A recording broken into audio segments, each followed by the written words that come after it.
Iran के Israel पर हमलों से सहूनी रियासत के शहरियों का जीना दूभर हो गया।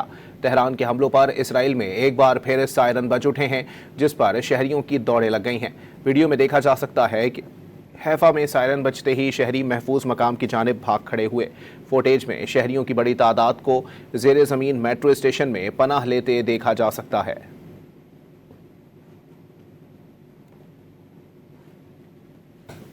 ईरान के इसराइल पर हमलों से सहूनी रियासत के शहरियों का जीना दूभर हो गया।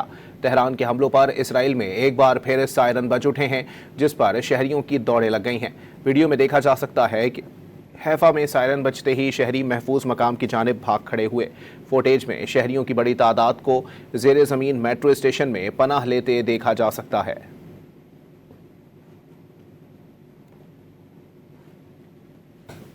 ईरान के इसराइल पर हमलों से सहूनी रियासत के शहरियों का जीना दूभर हो गया। तेहरान के हमलों पर इसराइल में एक बार फिर सायरन बज उठे हैं, जिस पर शहरियों की दौड़ें लग गई हैं। वीडियो में देखा जा सकता है कि हैफा में सायरन बजते ही शहरी महफूज मकाम की जानिब भाग खड़े हुए। फुटेज में शहरियों की बड़ी तादाद को जेर ज़मीन मेट्रो स्टेशन में पनाह लेते देखा जा सकता है।